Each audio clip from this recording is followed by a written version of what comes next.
Hello everyone and welcome to our March 2020 behavior tip. My name is Haley Hansen, BCBA at ELC Pipestone. And I'm Amanda, BCBA all over the place. Today we'll be talking about ABC data collection.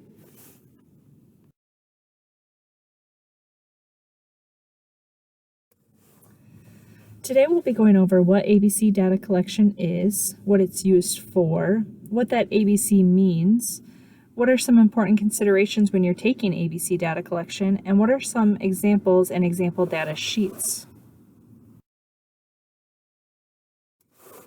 ABC data collection is used for collecting information about events that surround challenging or problem behavior.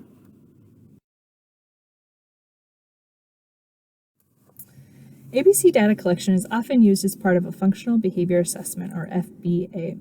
ABC data collection can help determine possible triggers in maintaining events related to the problem behavior. And while it's helpful in identifying some of those environmental variables related to problem behavior, it does not determine the function of behavior. It just gives us some ideas of the events surrounding problem behavior.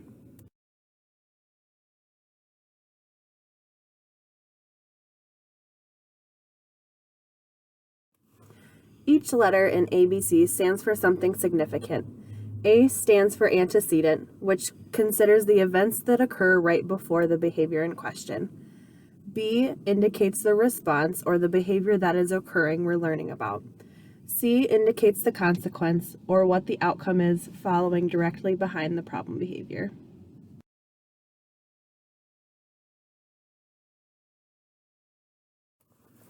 Some things to consider when looking at the antecedents, or the things that happen before the behavior, are things like what time was it?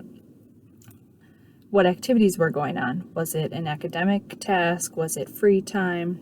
Those are some potential activities to look at. When was the last time the individual had received attention? So was the individual working independently for a long time and no one had stopped over to talk to the individual, or had they been frequently interacting with people?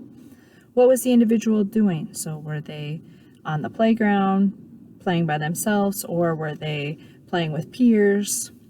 Has the individual been experiencing recurring health issues? Sometimes things like sleep disruption, medication changes, or ongoing health issues such as ear infections, coughs, colds can also impact occurrences of behavior.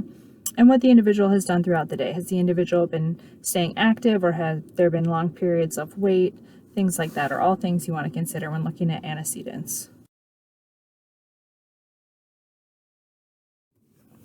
When looking at challenging behaviors or the behavior in question, you want to make sure you're defining it as specifically as possible.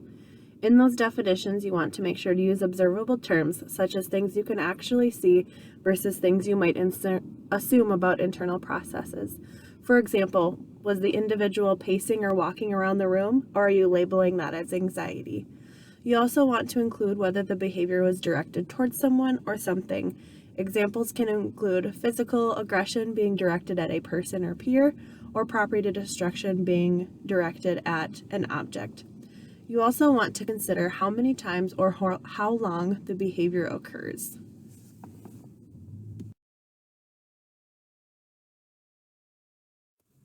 When looking at consequences or things that occur right after the behavior in question, you'll want to consider if anything was said to the individual. Was a reprimand delivered, for example? If the individual is completing a task, did you modify that task at all, or did you have the individual complete the task? Did you give something to the individual, like a preferred item or a different activity? Or did you move the individual to a different environment or change the environment in some way? For example, did you allow them to go take a separate space to calm down? Did you take them to what is considered a sensory room, or did they stay in their same environment?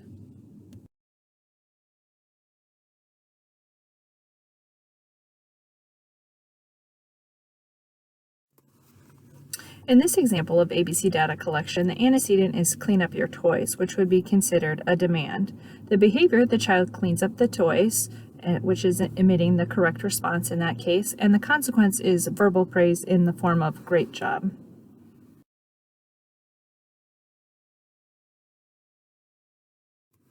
In this example, the antecedent was to open your math book, which is considered a direction.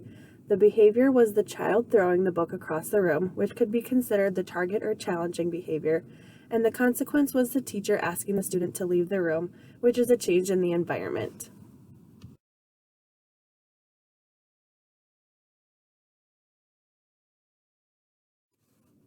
In this example, the child is sitting next to the peer as the antecedent. The behavior is the child bites the peer, and the consequence is the teacher says, "We don't treat our friends like that." The antecedent of the child sitting next to the peer is something that needs to be considered as an environmental factor that might impact the occurrence of the problem behavior. Next, we will discuss different example data collection sheets. Here we have the target behavior defined as aggression. The first box in the top looks at different setting events or what we might consider environmental conditions. Examples on here may include a medication change, changes in transportation, or schedule changes. You can check whichever box may be occurring for your student. In the bottom left-hand box, we look at immediate antecedents. Again, that is what occurs right before a behavior. Examples on here include working one-on-one, being given a demand, or having free choice time. Beneath that, you can check which location the challenging behavior occurred in. For example, in the classroom, in the hallway, or at a one-on-one work environment. In the bottom right-hand box, you will check which behaviors occurred. For example, hitting, kicking, spitting, etc., whatever your target behavior is defined as. The bottom box is the consequence or what occurs immediately following the behavior. Examples can include a reminder of an item or activity to be earned, a break, or a physical escort out of the room. Again, with these, you will check the box that closely matches what surrounds the challenging behaviors.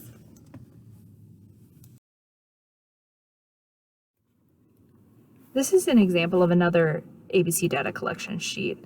As you can see, this one is a little bit different than the one before, but the nice thing about ABC data collection sheets is they can be individualized to fit in the student needs.